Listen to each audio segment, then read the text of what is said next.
우리가 살아가는 이 세상은 언제나 이 진짜와 가짜의 싸움이 계속되고 있습니다. 사실 싸움이라기보다는 가짜를 가려내는 그런 어려운 과정이라고 할 수 있습니다.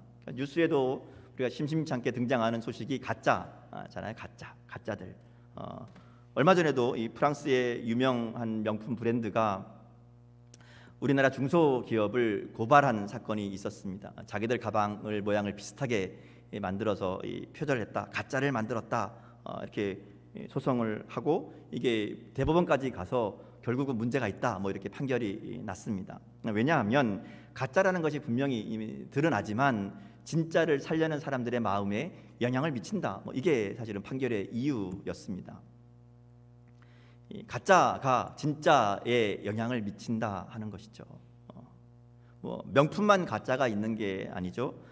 이전에도 늘 있긴 했지만 특별히 코로나 시대를 겪으면서 더욱 실감하게 되는 가짜가 가짜 뉴스입니다. 가짜 정보.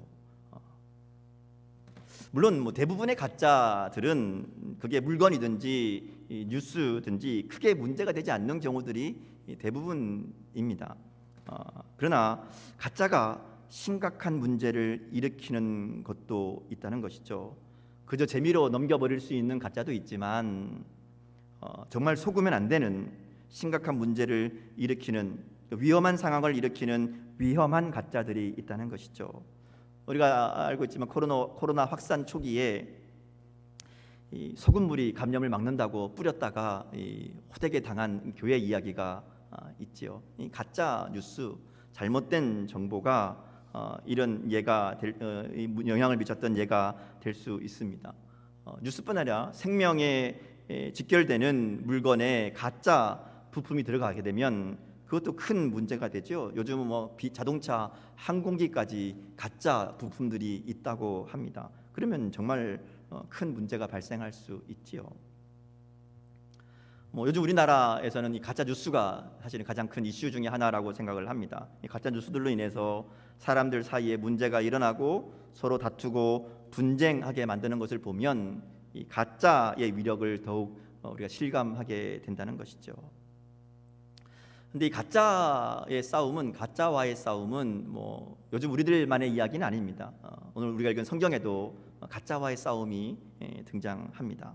오늘 본문 말씀에 보면 바울이 벌리는 가짜와의 전쟁이 기록되어 있습니다. 가짜를 밝혀내고 진짜가 무엇인지를 다시 한번 확인하고 알려주는 힘들고 어려운 싸움을 하고 있는 이 바울의 이야기를 우리가 듣게 된다는 것이죠. 바울이 직면한 가짜는 고린도 교회에 들어온 거짓 선지자들이었습니다.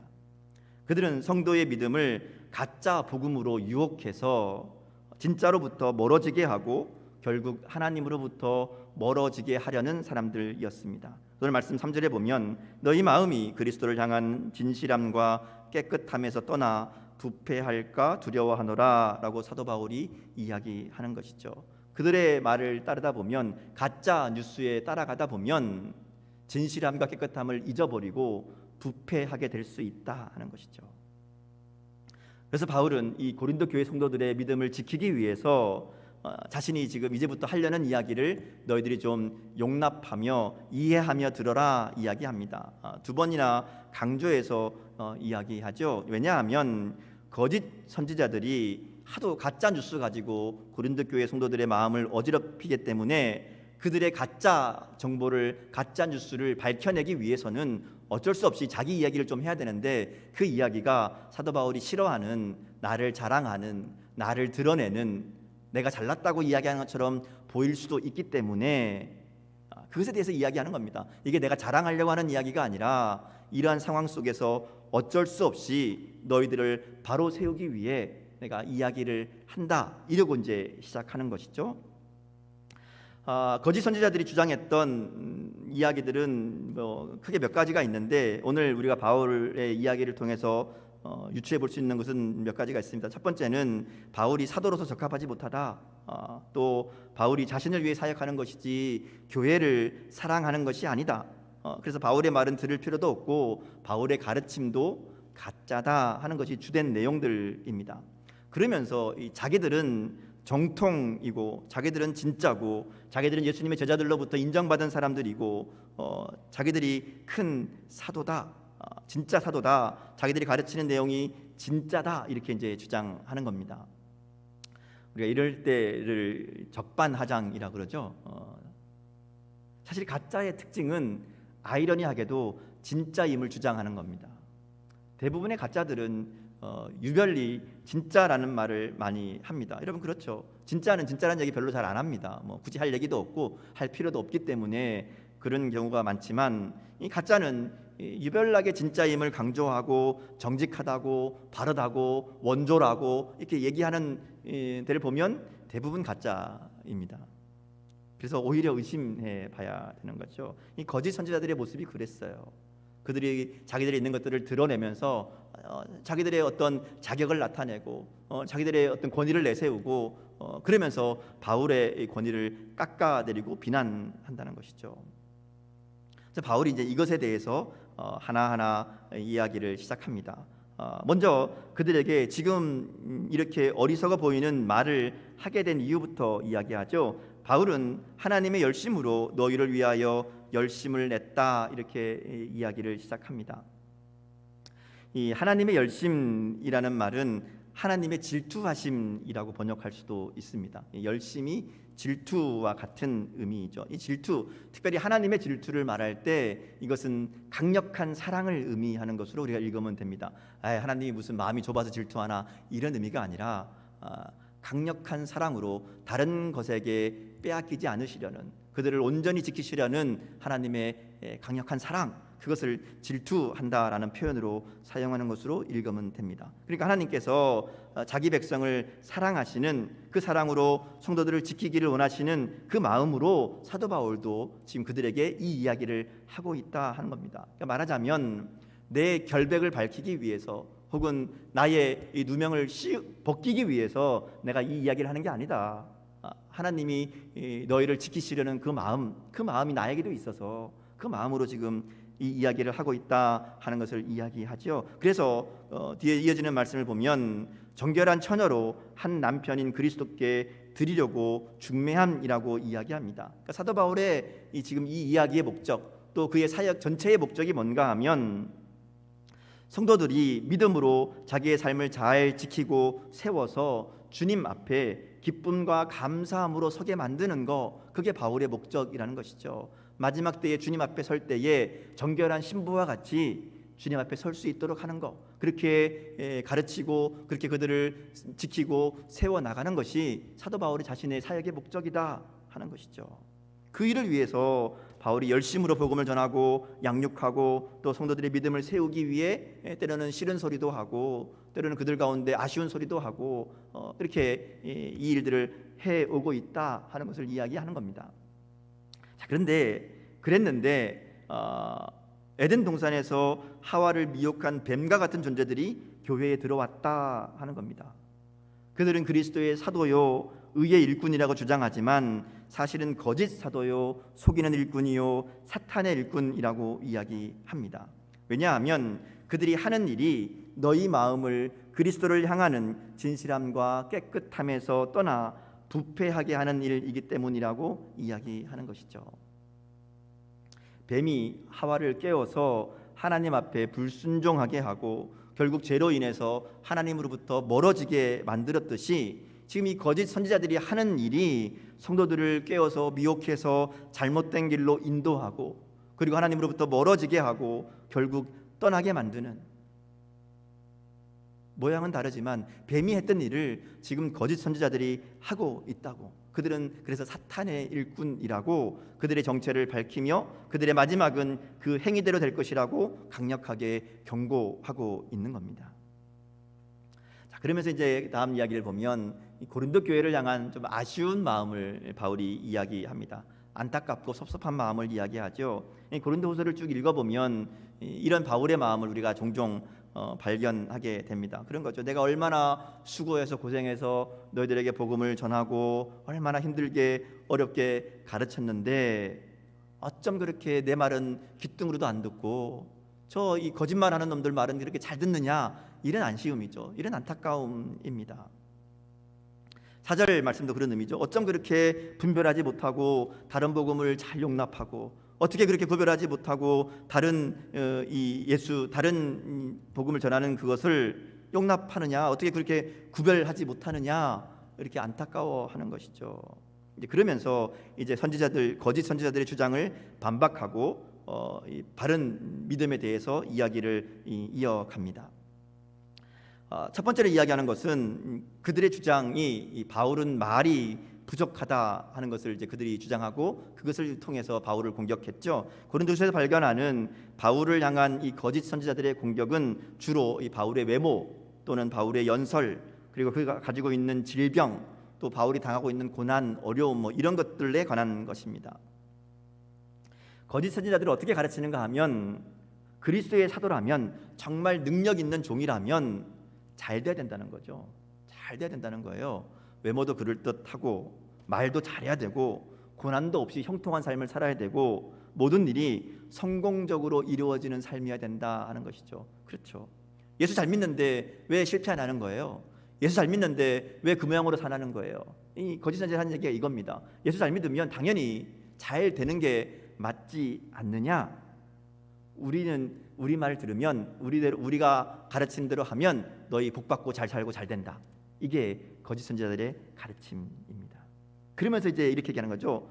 주의 일을 하는 그리스도의 사도인데 어째서 바울은 저렇게 말도 못하고 못나고 어려움만 당하고 병도 있고 그러냐? 능력이 없기 때문이다. 진짜가 아니기 때문이다.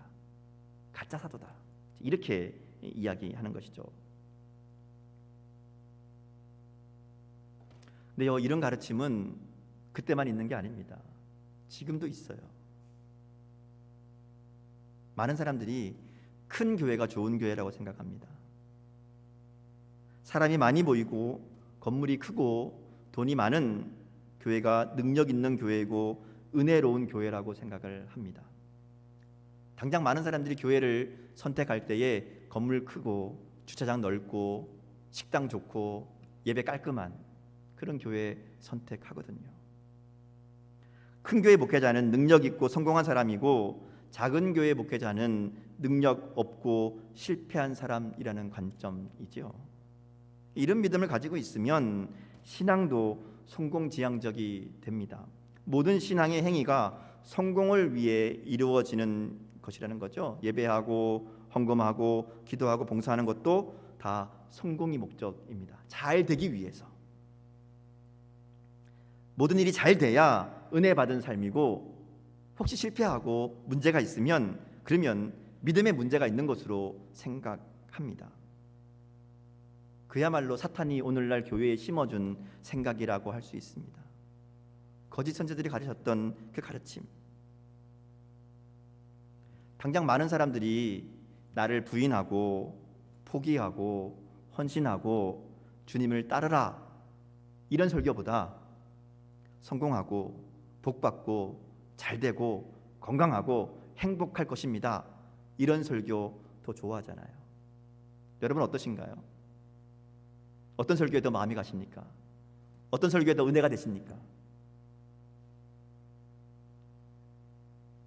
제자로서의 결단과 헌신은 생각하기 싫고, 이 땅에서 복을 받고 은혜를 누리는 것에만 관심이 있습니다. 이것이 바로 오늘 바울이 경고하는 거짓 선지자들의 가르침에 마음을 빼앗긴 모습이라는 것이죠. 우리는 그렇지 않은가? 돌아봐야 됩니다. 그래서 바울이 여기에 대해서 이야기하죠. 자신의 외모는 볼품없고 유창한 말솜씨는 없어도 자신이 전하는 복음에는 부족함이 없다는 겁니다. 내가 전하는 예수는 완전하다라는 것이죠. 나는 좀 모자라고, 나는 좀 어눌하고 그렇게 볼 수 있다.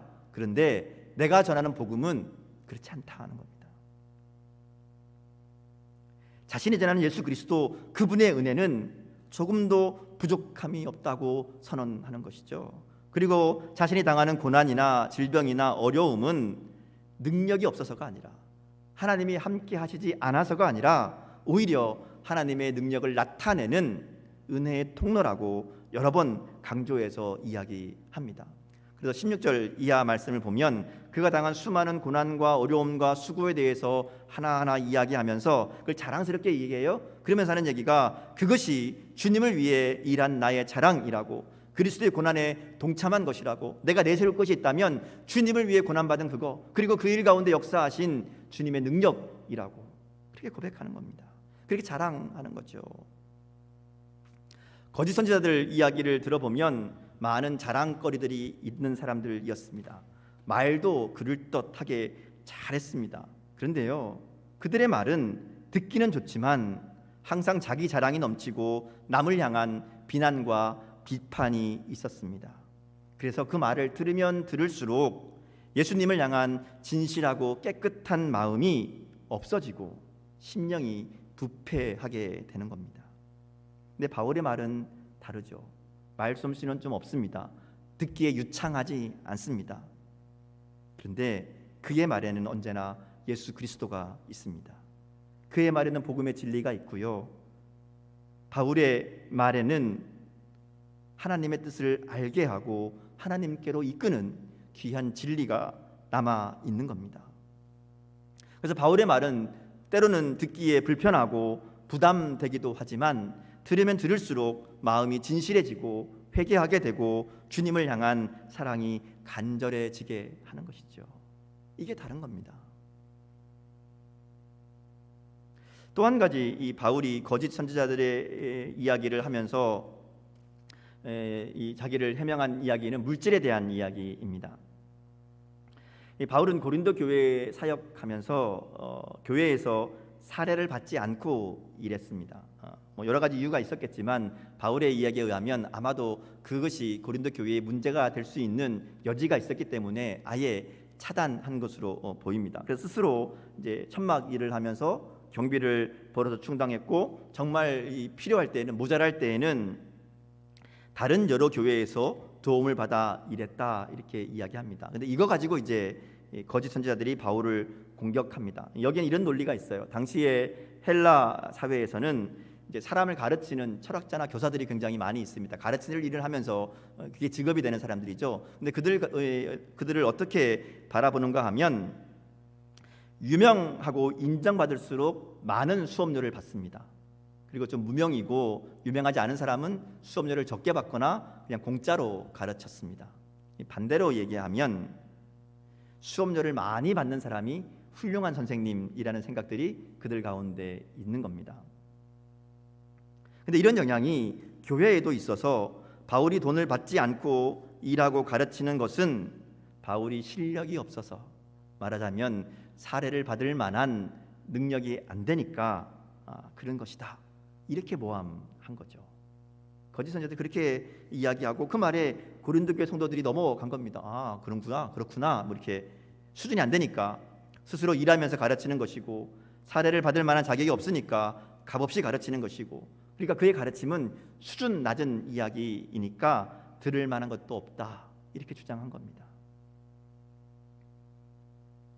또 그리고 고린도전서 16장에 나오기도 하고, 우리가 이제 본 고린도후서 8장 9장에 나오는 것처럼 예루살렘 교회를 돕기 위한 헌금에 대한 이야기가 좀 있었잖아요. 헌금을 좀 모금하자 하는 이야기. 근데 그것도 반대로 바울은 자기 욕심을 채우는 사람이라고, 돈을 요구하는 사람이라고 뭐 이렇게 매도한 겁니다. 그야말로 자기들 입맛에 맞게 상황을 조작해서 가짜 뉴스, 가짜 정보 가지고 바울을 공격하고 고린도 교회 성도들을 속인 거죠. 자, 그래서 바울이 여기에 대해서도 이야기합니다. 7절 보면 이렇게 얘기하죠. 내가 너희를 높이려고 나를 낮추어 하나님의 복음을 값없이 너희에게 전함으로 죄를 지었느냐, 이렇게 묻습니다. 값없이 받은 복음을 나도 값없이 전했는데 그게 잘못된 것이냐, 이렇게 묻는 거죠. 복음을 전하는 일에 조금이라도 더 도움이 되기 위해 바울이 어려운 것 참고 궁핍한 것 참고 더 어려운 교회의 도움을 받아가면서까지 그들에게 복음을 전했는데 그것이 잘못이냐 하는 것을 묻는 거죠. 더구나 그 일은 고린도 교회 성도들을 높이려고, 그러니까 그들의 믿음의 수준을 높이려고 한 일인데 그것이 어찌 문제가 되느냐 하는 거예요. 20절에 보면 거짓 선지자들은 오히려 종으로 삼고 잡아먹거나 빼앗거나 뺨을 칠지라도 너희가 잘도 용납한다 말합니다. 거짓 선지자들은 말도 안 되는 요구를 할 때 그거 받아주면서, 그거는 너희들이 들어주면서 왜 공짜로 한 내 이 사역에 대해서는 이렇게 오해하느냐, 가짜 뉴스에 그렇게 잘 넘어가느냐, 그렇게 어리석냐, 이렇게 질문하는 겁니다. 8절에 나온 내용도 마찬가지죠. 그들은 바울이 고린도 교회를 사랑하지 않기 때문에 그들과 관계 맺기도 싫어하고, 그래서 그들과 뭐 깊은 관계를 안 하려고 다른 교회와 교류하면서 다른 교회 도움 받으면서 고린도 교회 거는 안 받았다, 뭐 이런 식으로 주장한 것 같아요. 바울이 얘기하죠. 내가 너에게 폐해를 끼치지 않으려고 어떻게든지 너희를 좀 잘 높이려고, 너희를 잘 세우려고 나로서는 최선을 다하는 것인데, 그런 바울의 의도가 왜곡되고 오히려 대적들의 비난거리가 되니까 도저히 참지 못하고 이야기하는 겁니다. 하나하나 설명하며 가짜 뉴스를 바로 잡습니다.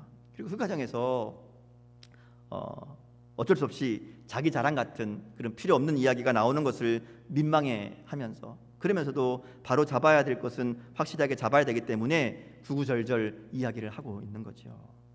그래서 얘기하죠. 나는 내가 해온 그대로 앞으로도 계속할 것이다. 왜냐하면 하나님이 아시기 때문에. 자신이 한 모든 일이 교회를 사랑함으로 한 일이고 교회를 세우기 위해 한 일임을 하나님이 아신다고. 그래서 해온 그대로 앞으로 계속 할 것이다.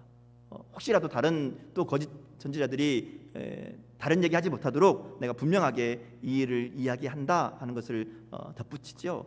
교회를 위한 일이라면 보수를 받지 않고 일하기도 하고, 교회를 위한 일이라면 거짓 선지자들의 공격에 맞서서 영적인 싸움을 싸워 나갈 것이고, 그리고 거짓 선지자들은 결국 하나님이 그들의 행한 대로 심판받게 하실 것이다, 이렇게 경고하는 겁니다.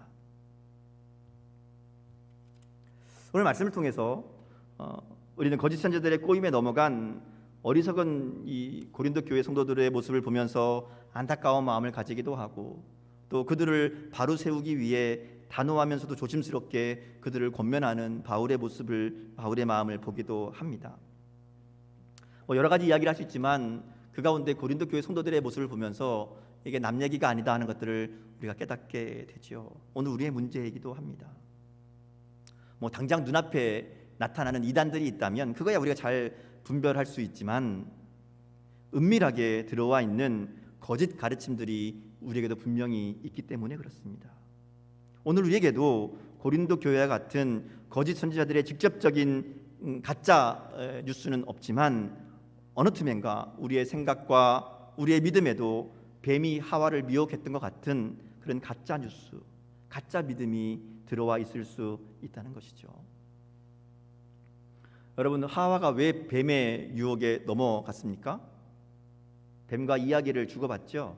뱀과 이야기를 주고받으며 하나님이 모든 것을 주셨는데 그 하나님이 주신 것으로 부족하고 결국은 하나님에 대한 불신과 불평으로 이끄는 뱀의 속임에 넘어간 겁니다. 뱀이 처음부터 그렇게 얘기하지 않잖아요. 하나하나 물어봅니다. 정말 다 먹으라 그랬냐? 하나 안 먹으라는 거 있지 않느냐?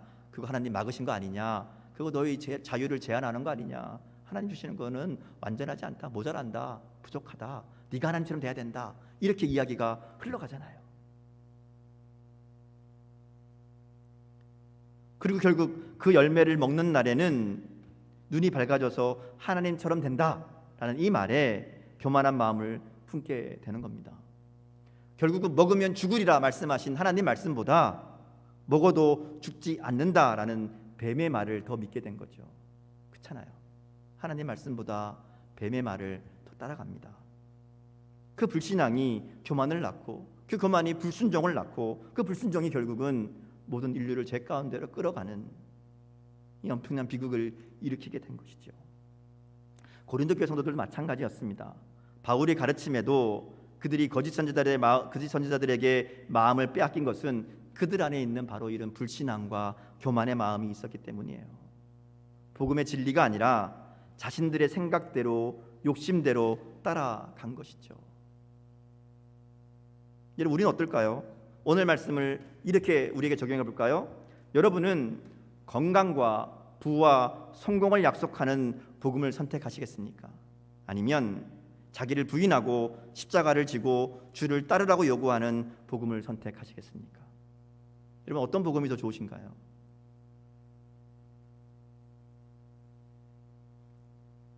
너무 극단적인 질문이라고 생각하시나요? 그러나 우리가 여기에 바로 서지 않으면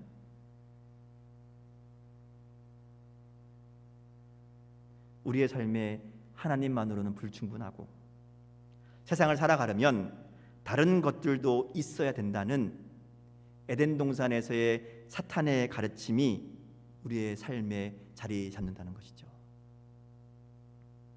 그러기에 우리의 믿음을 더욱 바르게 세워야 됩니다. 사도 바울은 고린도 교회가 그리스도를 향하는 진실함과 깨끗함을 지키도록 애쓰고 있습니다. 그리스도를 향하는 진실함, 깨끗함, 한마디로 그리스도를 바라보는 단순함이라고 할 수 있습니다. 그래서 공동번역 성경에 보면 이 진실함을 충성이라고 번역합니다. 예수님만 바라보는 것이죠. 예수님만으로 만족하는 겁니다. 예수님만이 전부가 되는 한결같은 마음, 그것이 그리스도를 향하는 깨끗함과 진실함이라고 할 수 있고요. 이것이 오늘 우리가 붙잡아야 될 믿음이라고 할 수 있습니다. 여러분 어떠신가요? 여러분의 마음에는 그리스도를 향하는 진실함과 깨끗함으로 가득 차 있습니까? 주님 한 분만으로 만족하신다는 고백이 진심이십니까? 예수님을 믿지만 다른 것도 좀 있어야 된다고, 물질도 좀 있으면 좋겠고, 건강도 있으면 좋겠고, 자녀들도 잘 되면 좋겠고, 사업도 잘 되면 좋겠고, 필요 없다는 얘기가 아닙니다. 무엇이 중심인가 하는 거예요. 예수님만으로 만족하지 못하면, 예수님만으로 내가 전부가, 예수님이 나의 전부입니다, 이 고백이 진실이 아니라면 우리의 믿음은 언제든지 고린도 교회 성도들처럼 거짓 뉴스에 흔들릴 수밖에 없다는 것이죠. 그러기에 매일매일 주님 바라보며 주님 때문에 만나는 수고와 어려움을 두려워하지 않고, 우리의 마음을 흔드는 사탄의 가짜 뉴스에 눈길도 주지 않고, 오직 깨끗함과 진실함으로 주님 오시는 그날 주님 앞에 정결한 신부로 서게 되는 그날을 기대하며 우리의 믿음의 삶을 살아갈 수 있기를 축복합니다. 그리고 바울과 같이 하나님의 열심으로 연약한 성도들을 도우며 함께 건강한 교회를 세워나가는 저와 여러분의 삶이 될 수 있기를 주님의 이름으로 축복합니다. 함께 기도하겠습니다.